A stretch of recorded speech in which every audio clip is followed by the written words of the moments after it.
Hey people, welcome to the Pathfinder Podcast. Today I am with Frank Scelta from pop punk band All in Due Time from New York.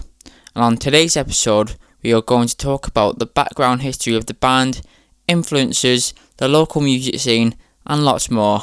Hope you enjoy.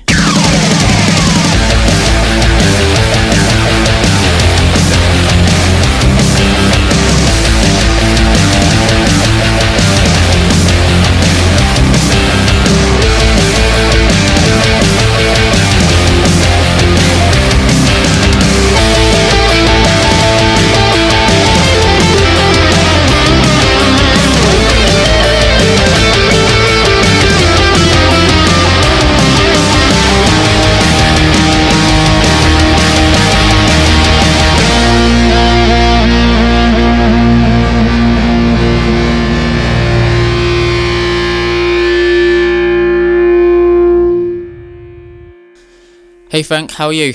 Good, man. How are you, Danny? Yeah, I'm good. Tell us about yourselves along with that, the band's history from the beginning up to where you are today. All right. Well, it started in the summer of 2017. Zeke, our singer and rhythm guitarist, met up at a concert, and at the time I wasn't in a band, so I've been looking to get into another band lately. Him and I met at our friend's concert in Queens, New York. Then he invited me over to jam with him. He had this new song that he was been working on for a little bit over 3 or 4 years. It ended up to be the song that would be our single, Fairy Tale. So he showed it to me, and I was like, "This is really good. Can I maybe play some guitar over it, or work on it?" And then over time, we eventually turned it into a song, and then we thought about forming a band with each other, and we're like, "Okay, cool, let's do it." And then we found our bassist, Josh. He's been in our band since the early beginnings. He is in 2 other bands as well, and plus our own. So then we had to find a drummer, and we found a drummer, Zeke's friend named Michael. And ever since then, we've been practicing and doing house shows in his house, and writing songs, and working on Fairy Tale and our latest EP, Young and Dumb. And that's it. That's the beginnings. That's the early beginnings of All in Due Time. Awesome. How did the band name come about? We were influenced by many pop punk bands at the time. So me personally, I was thinking about how to combine all these different names into our own. I'm a huge All Time Low fan, so I try to take All in Time in there, and I try to how you start a band, you take names from other bands and mix it in, because we were bouncing on from different names at the time, and they didn't really stick. The meaning behind All in Due Time was basically our way of saying we're gonna get there one day. It's going to happen. Let's not rush it. It's going to happen all in due time. So it's a way of saying to not rush things and take it easy, be patient, and good things will come. Nice, I like it. It fits really well how you said things will come eventually and all come in due time, and that fits well with your story. Plus, it also has All in Time in it, so... Exactly. What's the scene like around New York? It's very good. It's very diverse. There's a lot of pop. There's rock, jazz, different genres. It's a cult, many genres. But in terms of pop punk, it's very it's somewhat small and very underground. There's only a few select bands that are pop punk compared to rock, which is prominent around here. We're hoping that we can expand it forward and make it like as popular as it was in like the early 2000s. Nice. You said there's many different genres, or is it like a lot of hip hop and jazz and just different genres all around? Yeah, New York. Well, yeah, New York in general is full of like different genres, different cultures like coming together. So you have blends of rock, pop, jazz, R&B, hip hop, rap, punk, and it's really it's a really good thing. Like you have many people with different likes and different interests, and it it just makes New York like a really nice place to live music wise, you know? Yeah, you can just open your ears to like tons of new music and come across all variety of music that's well, obviously it's always good to listen to new music and different genres, and it may even impact on your songwriting. Yeah. When it comes to social media, is that gaining more fans, or how is that working out for you guys? We really try to push our social media to a lot of people, a lot of places. Like in the chats, the group pages that we're on Facebook, there's a lot of people that are asking for music. So one thing we do is we tag our band name and we tag our songs. We tag our Spotify or YouTube or, even links or files. Because there's a lot of people that would love to hear new music on those pages. As far as getting gigs are concerned, usually at first they were so random, we would just take them as they were offered and we'd do them. Getting more gigs, I feel like that's more something you would probably have to do on your own, like through the venues' websites. And you could ask like a few promoters. You could look for promoters on Facebook, on social media, and you could ask like if there's anything going on in, let's say, New York, New Jersey, and ask them from there. But social media really gets gigs because there's just a lot of people, a lot of promoters, a lot of venues, a lot of music like all over the place, and it really wasn't that hard compared to what I thought at first when I first joined a band. I didn't really think it would be that easy to get a gig. Social media really helps. Awesome. Could you talk about websites like Spotify and YouTube? I've seen that with your EP, obviously on your Facebook page, you put lots of Spotify links on. So is Spotify helping you like reach to more people? Spotify, yeah. We also have Apple, like iTunes, Apple Music. We're also on YouTube, but I feel like, and I've been seeing this a lot on the group pages, the pop punk group pages, and there's a lot of people that are like using Spotify as like an outlet to deliver music to people that need new music, and I mean, it doesn't really matter as long as like your music is out.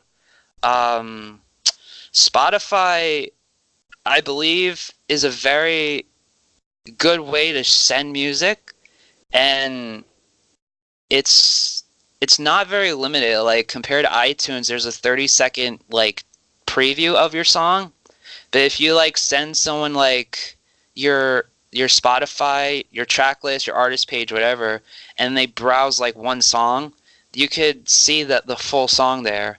And personally, as a musician, I find that's really like it's really good. It's really beneficial. Like you want people to hear your music. You want people to listen to it. You want people to love it. You don't want people to listen to 30 seconds, make them buy it for $1, which is it's totally up to them.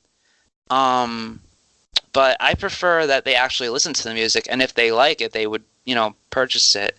Spotify helps give you the option to download it, which is also really good, because we want to be on people's smartphones, their Android or iPhones or iPods. Also, you get some music to a bigger fan base and more fans in like with the whole download link. That will help people a lot. Yeah, like we really want to create more fans. We also try to get on a few playlists too, and So being on Spotify really helps us like expand like our searches, because I recently sent like our EP, I promoted our EP using Spotify, and it got out to Germany and it got out to the Philippines, and I had one person from Germany say this EP is really good, and I had one person from the Philippines say it was really good too, and then I connected with them and I networked. Like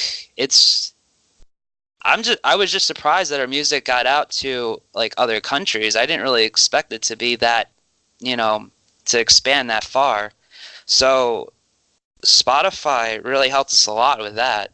That's amazing, is that? I can't really surprised that as far as Philippines as well, and that's that the other side of the world. So exactly, that's why I was just thinking the same thing. You've got Philippines, which is like the other side of the world, Germany, which is a really like well-known country for music, and it's just got a really good music fan base. And obviously now, with me being in the UK, it's slowly getting out around Europe, which is always going to help you guys out. It's really something. I honestly didn't really think our music would have reached that far, but I'm really glad it did, and that's why I gotta thank Spotify and iTunes, Apple Music, everything. Definitely, it's like the power of the internet. Yeah, exactly. Talking about your EP, how's the reception been from the fans and so on? Oh, people really like it. They love it. I have a lot of my friends, all of our members, like the band's friends, they listen to it all the time. I listen to it all the time myself, every now and then. Yeah, everyone really enjoyed it. We had our EP release show, and a lot of people came out for it, which I was also surprised about. Yeah, it was mostly positive reactions. Everyone loved every song. No one ever said there was a bad song on the EP, which I think is really good. The lyrics were everyone really loved the lyrics, and they really enjoy like the last two songs, the two acoustic songs. So I was really, really thankful for all of that. So a huge shout out to all the people that, really enjoyed our EP. That's really good, is that? You got like people who actually came out the way to support you guys and like a big night for you. What's the attendance like for the local gigs? Do many people come out? It usually depends based on like the day of the week, because usually you have a lot of people come out on Friday or Saturday. You don't get a lot of people come out like Sunday to Thursday because everyone has work the next day. So when we did our EP release show, we did it on a Saturday night, which would really work out in our favor. But our general audience would be like 20 to 40 people. It's really good, is that? It's just it's a really good startup, and I think that I'm happy with like just one person showing. Yeah. So you see like those photos, like those memes or whatever. They're like one person will turn into 1 million people in like a stadium. Yeah. Them bands that play in stadiums, they all started out playing in front of nobody. Like I tell everyone, like, I don't care if we're playing for one person, two people, or nobody. As long as we get to play on stage and play our songs, I think someone will hear it. Someone will hear it. Definitely. And that one, all you need is one person that can take you guys that one step further. Exactly. What was the inspirations behind your EP? There like lots of been some acoustic songs and like full band like electric guitar tracks and so on. Mostly lyrically, mostly from Zeke's personal life and experiences within his senior year of high school as well as after high school. All the love and breakups between his past relationships, finding new friends, finding happiness. Most of the stuff he writes are basically about that. musically, we're all inspired by Blink-182, Green Day, Neck Deep, All Time Low, um, and we also have like a lot of influences that are not in the pop punk realm. Like I am more influenced in classic rock. Zeke is also influenced in pop, and yeah, and sometimes like we combine like different genres into one thing. So like we're more of pop punk and alternative. Nice, 'cause, the influences that you said there, like them bands basically, them bands like Green Day and definitely Green Day and Blink, they've changed my life. That Green Day are my heroes. That I can go on about that band for the rest of my life, to be honest. Yeah, same here. Oh, Zeke would talk your ear off about that too. I like to. That's what I like to hear. I've seen that band about 6 times or something now, and it's just not enough. I can see them about 100 times, and it still wouldn't be enough. I feel the same way about Newfound Glory. I saw Newfound Glory like twice. Yeah, and I'm also thinking about going to see Blink-182 with Neck Deep and Lil Wayne. Oh yeah, very different. Let's just say. I agree, but I would honestly be there for Blink and Neck Deep, to be honest with you. Yeah, definitely. I think a lot of people will be, to be honest. They will just stand there and just be like, "This is different." Yeah, but that's a good thing about music. Yeah, music exactly. is different, and that's a good thing. There's no shame being different every now and again. Oh yeah, it's that different meaning you can stand out. You never know. You might go to the gig, think like basically just like what is Lil Wayne doing on this tour, and then you might come out leaving thinking he was actually really good. Well, that's one of the good things about music. You can just go to a gig not knowing the support, so not really being that interested, and you can leave and you're like, I'm a fan of that band now. Yeah. It's all about giving like people a chance, really, and even if you aren't that keen on them. What's the process behind making the album, like the writing and recording? Was that all done, like, were you writing it together, or do you like jam stuff on your computers and then like send it to one another? Mix of both, actually.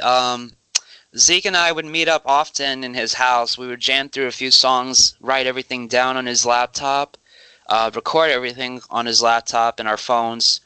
We'd also like send it to each other, send recordings and everything. We write it all down. We try to make sure we get everything, as best as we can. And it was really important because we didn't want to like forget everything. There was a lot of stuff that we had originally put down that didn't come into the final recording of our EP. There was some last minute things that I did there were like some last minute things, because one song, I won't name which one, that's going to be a secret, it was actually improvised. So most of the stuff was recorded. Like, it was written down, it was practiced, it was well rehearsed, and it was played. There was a couple of other songs that were just, like, improvised, mostly, like, guitar-wise for me by myself. And, yeah, like, we would just, like, record it on our computers as best as we can. We write everything down, try to remember it. Because, we're only human. We don't really have good memory, so that's why we have to write everything down or do the best we can if we're in like a tight spot. But yeah, writing wasn't that bad. It's just it gets tedious, like how everything is. Every artist goes through those moments where they're trying to make something perfect, trying to find good parts, trying to write good lyrics, and want to know if these songs are okay to a bunch of people, to our audience. Yeah, because obviously you're the guys writing the music, so you're always going to have that bit of that insecurity, like thinking, are these songs good enough? And if not, then you're just going to take the song apart and just rewrite it or add new parts to it. Yeah, we do that. We did that a lot, and we're still doing it now. I think that every band goes through it or does it anyway, because no band's going to be 100% really. You're always going to have that little inkling thinking, is the whole world going to like these songs or not? Yeah. Sometimes that's me. Sometimes I worry about like, oh my god, I know people are going to love these songs, but I want them to be really, really, really, really good. Exactly. And then once the release, it's like, oh god, please, I hope people like these songs. You should, like, the day before we released our EP, I was like, oh my god, people are really going to love this song, but I'm also nervous about the reaction. Like, I'm sure every famous band goes to that, like, oh my god, this anxiety, like, oh my god, we're going to release this in, like, a few hours. This is going to be so good. Everyone's going to love it. And then once, like, you wake up the next morning or whatever, and then I'm sure, like, 1 to 10 people listen to it, and you're like, okay, so what's going on? Like, how does everyone like it? Yeah, exactly. And then, obviously, you see the good feedback, and it's just, like, a big relief. It's like, oh, people like it. Yeah, it's like nervous look at Messenger or my emails or whatever and be like, how is the EP? Definitely. What was the recording process like, being in the studio and so on? Was that a fun time? It was really good. We went to New Jersey to record it. We didn't.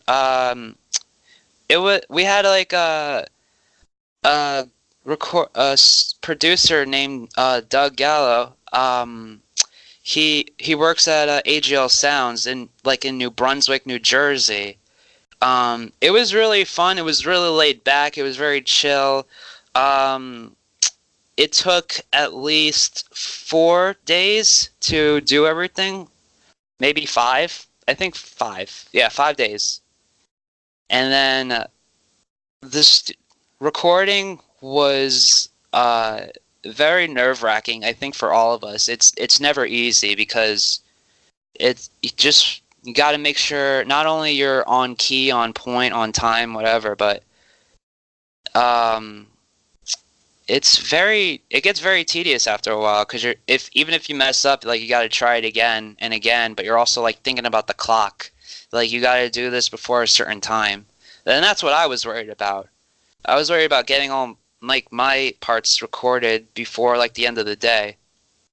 But it was really laid back. It was a very chill experience. We got through our parts like mostly in a day, sometimes 2 days, and we also went to a party afterwards, and we got drunk and we slept in the recording in his this is in New Brunswick, so it's near Rutgers University, so it's like a party college town. So we had a really good time after we finished. Nice, that was a good way to celebrate the end then.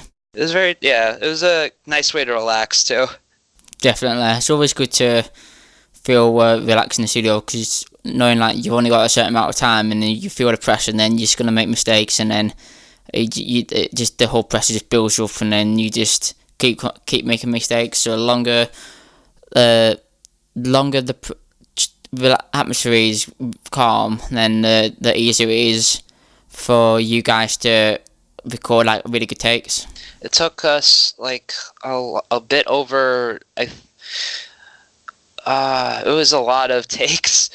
I think for all of us combined, it was a lot of takes. Like it was a lot of pressure, but we managed to get through it okay. That's the main thing. You got it released and it sounds really good. So whatever you didn't stop and then you still got a good EP released from it. It was it was a nice way to relax too. Oh yeah, definitely. That's the main thing. What are your main influences like band wise, and separately? Neck Deep's "Life's Not Out to Get You" album really inspired Zeke the most. It showed him that this genre of music could still thrive in today's musical environment, and it really helped him like write all these really good songs. It helped like him find his voice. We were also influenced by Blink-182 a lot, and it really helped us like find a way to make Fairy Tale similar to that vibe. And there was also a lot of like classic rock guitar stuff from myself, but also some like very like power chords, octave chords, catchy solos. And I think that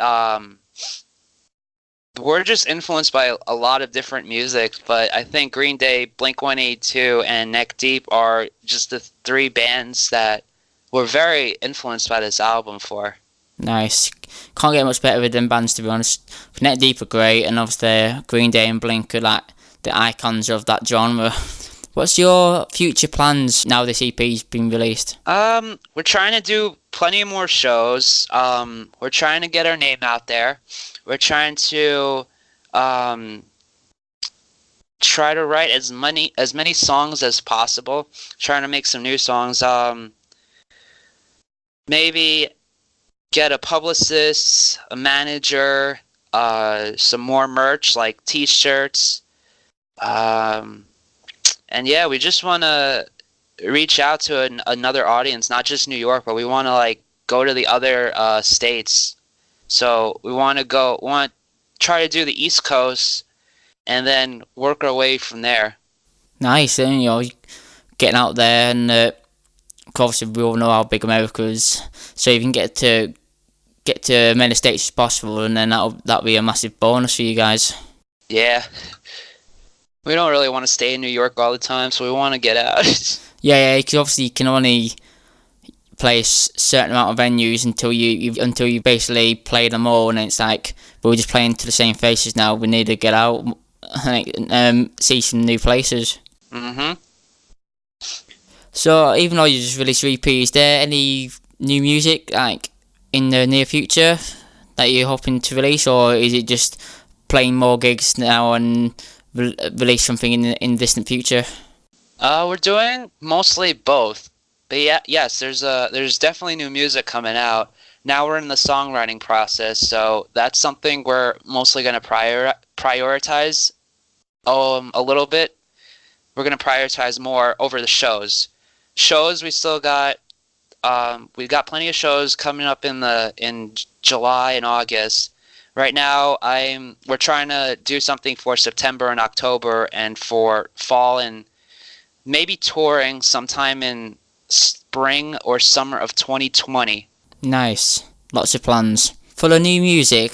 What's the inspiration? Is it going to be like any new inspirations, any like new sounds in the music, or are you going to just stick to the same formula? It's definitely going to be different. It's going to be more heavier, different influences. So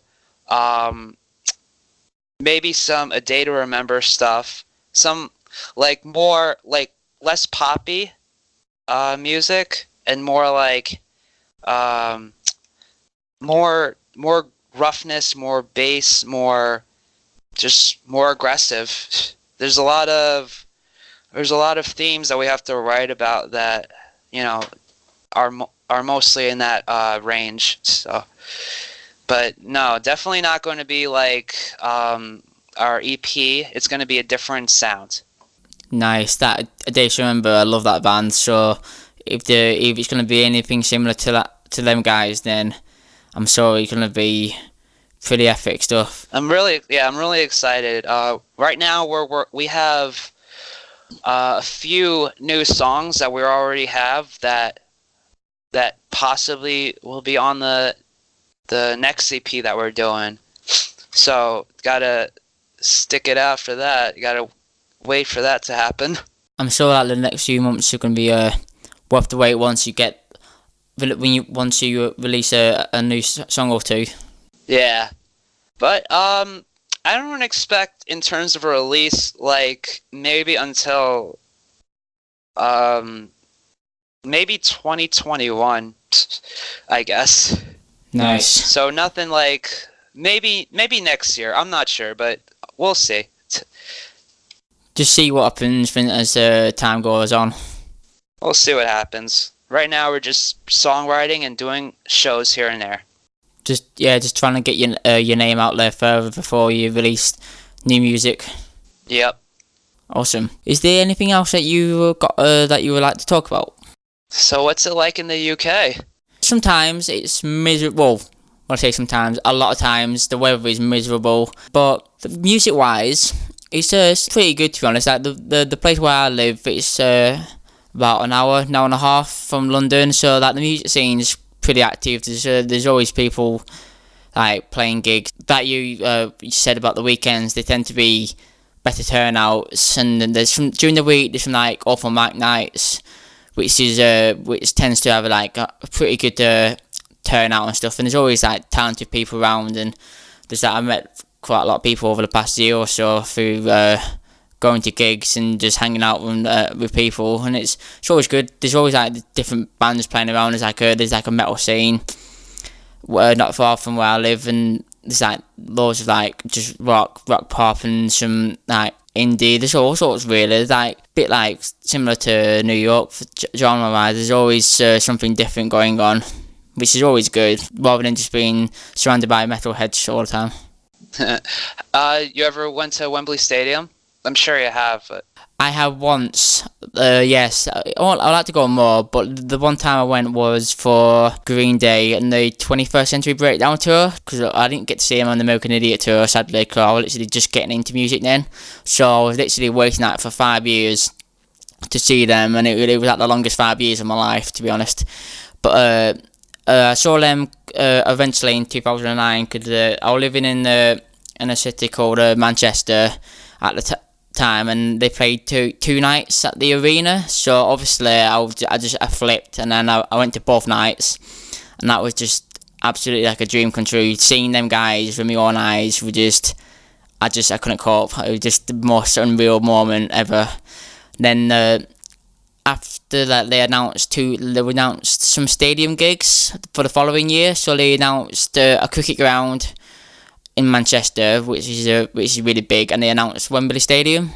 So luckily I managed to get to both of them. So yes, 2009 and 2010 I was lucky enough to see them 4 times, and I've seen them at Leeds Festival since. And where did I see them last? At Hyde Park. Was it last year or 2 years ago in London? And that was one of the best gigs I've ever been to in my life. It was just absolutely perfect. that's really fucking cool, man. I always tell like my band, like when we first started, I had them like write out goals, like what venues do you want to play? I told them that I wanted to play Wembley Stadium once. Yeah, Wembley, like I didn't realise how big it was. Like you go in and it's just like, whoa. Like, I know it's big, but when you see something with your own eyes, it's like, this is just on another level. But it was a really nice stadium. It just seemed a bit big, like everything. Like I was like really far away from the stage, so it was even though weren't at the top of the stadium, I was like near the bottom in the seating area, but I was still far. So that was a bit frustrating, but it was still a really good gig, so I can't complain too much. It's fucking Green Day, of course it's gonna be great. Yeah, obviously.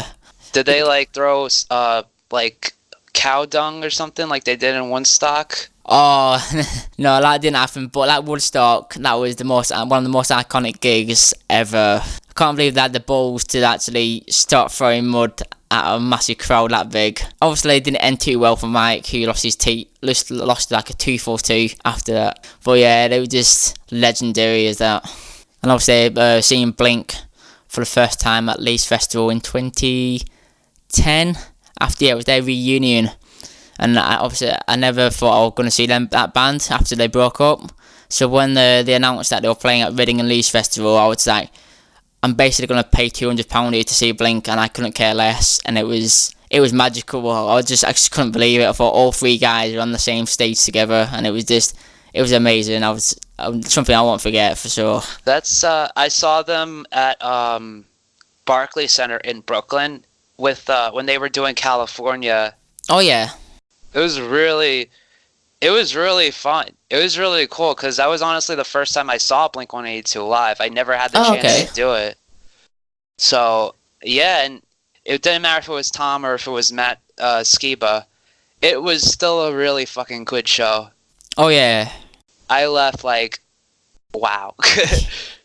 Yeah, I saw Blink on the California tour, and it was really good, but I was just a bit disappointed because they didn't play. They played like for an hour, and I was like, I'm sure you can play for a bit longer because you've got enough songs, but it was still really good. They played all the hits, and they played obviously California is still a really good album, so I wasn't complaining too much. No, I wasn't complaining either. The set list was pretty good. Yeah, definitely. I just wish to play a little bit longer because they're like one of my favourite bands, so I was just like, don't stop. But yeah, it was both bands basically just put me in the other reason why I do what I do today, to be honest. Like American Idiot, that album was just a game changer for me, and amongst and many other people, I guess. Oh, it was a really popular album in like 2004. I remember I remember seeing it like all over the place. Yeah, just as soon as the American Idiot song, the song itself came out, I would just air guitar into it, and then not long after, I ended up picking up a guitar, and I just started playing music after that, and then I've never looked back. Game changer. Cool. I think that wraps everything up, unless there's anything else that just come to mind. Shout out to the UK. Thank you so much for this podcast interview.